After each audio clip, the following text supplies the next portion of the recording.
Tay, pabili nga po, candy po. Naku, iho, ingatan nyo yung pitaka nyo pag bibili kayo dito, ha? Kagaya ng isang estudyante, naiwan daw niya dito yung pitaka niya kanina. Kawawa naman siya.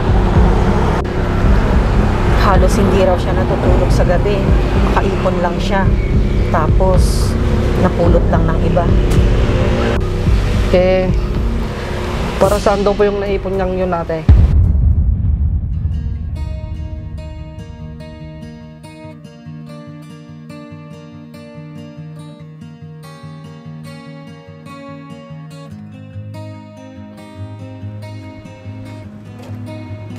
Tay, pabili po. Isa nga pong Coke.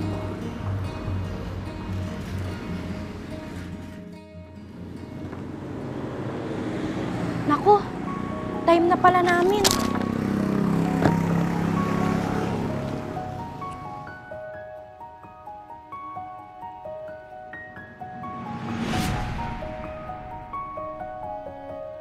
Tamang-tama. May pangbayad na ako ng tuition.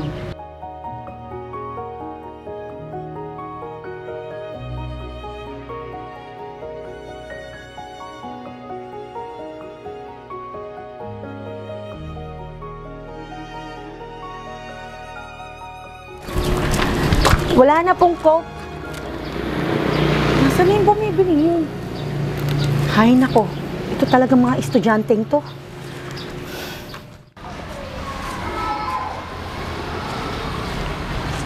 Oo nga pala. Magbabayad pala ako ng tuition ko.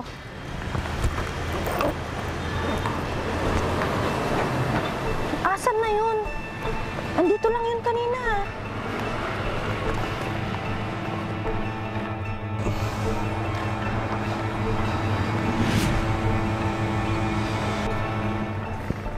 Andito lang yun kanina eh.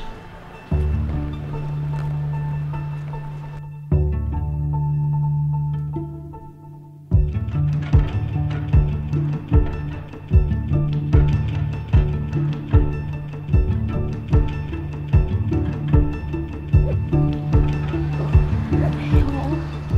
Baka naiwan ko dun sa may tindahan.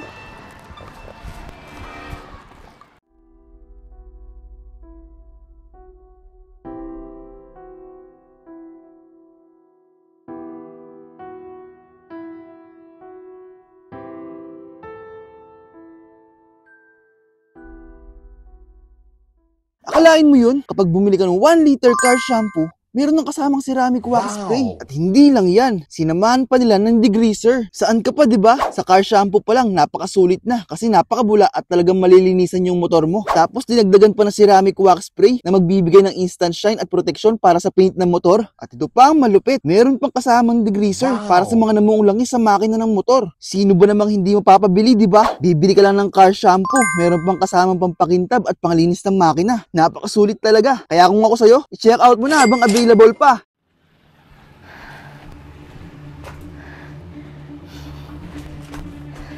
Ate, may nakita po ba kayong niiwan na pitaka dito? Pitaka? Wala naman. Tsaka kalalabas ko lang ngayon lang.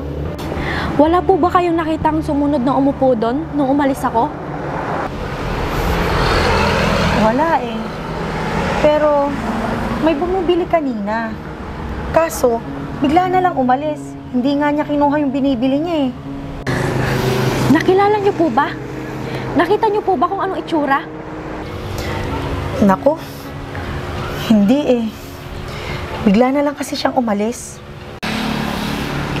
Paano kaya yan?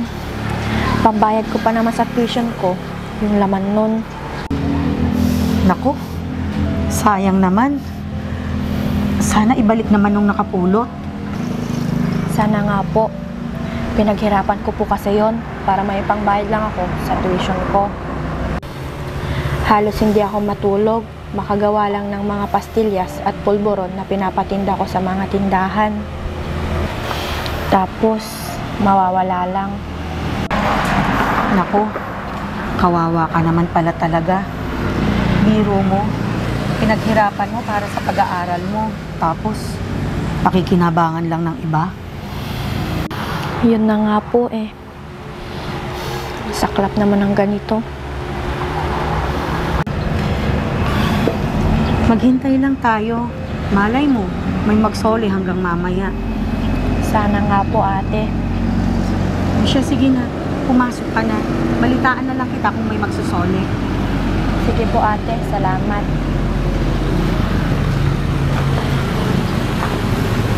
Sino kaya yung bumibili yung kanina ng...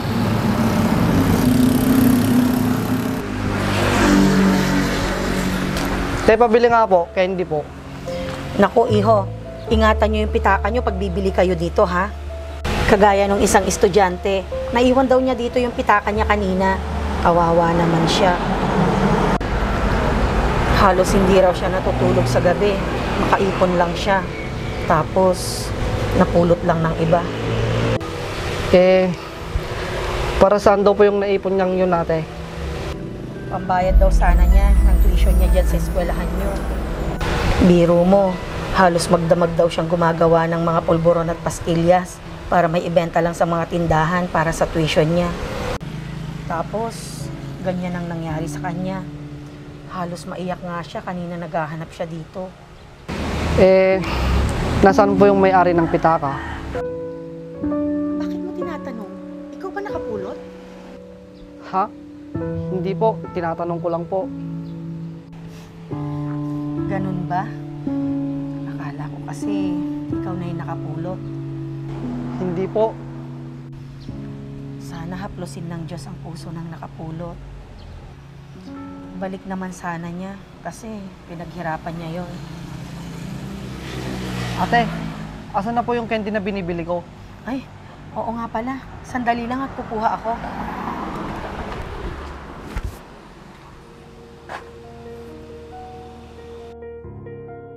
Isusoli ko ba to? Kung isusoli ko, ako naman ang mawawalan ng pambayad sa tuition. Pero kawawa naman yung may-ari na ito. Pinaghirapan daw niya ang perang nandito para makabayad din sa tuition niya.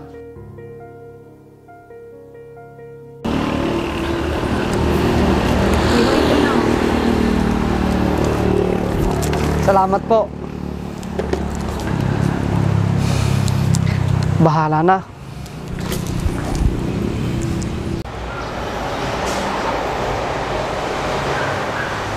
Sino kaya nakapulot nun?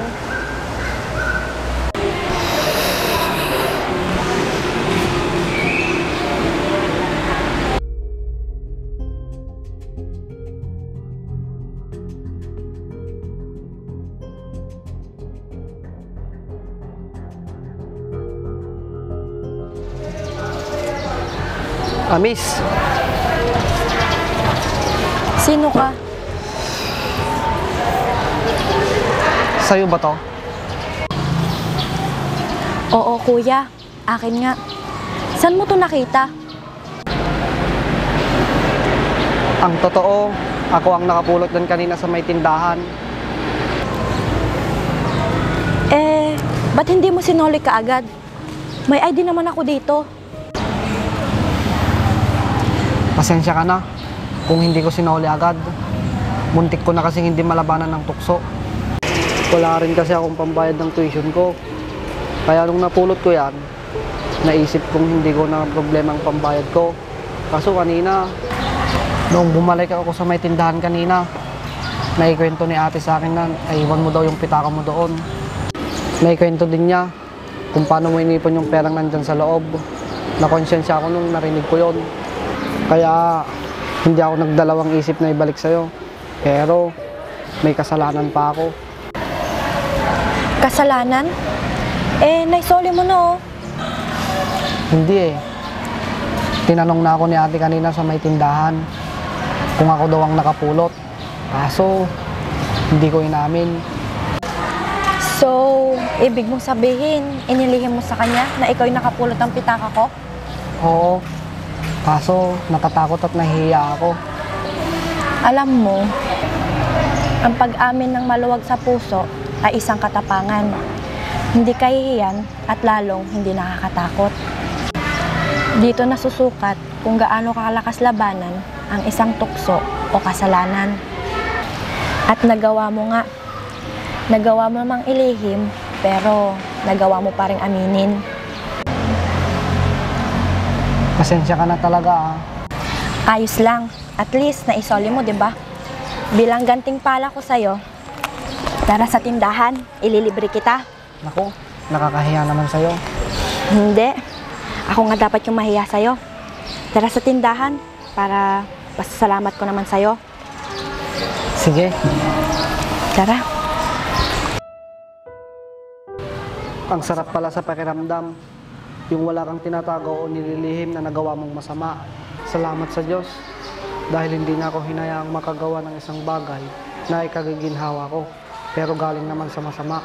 At may taong naghihirap at umiiyak para dito.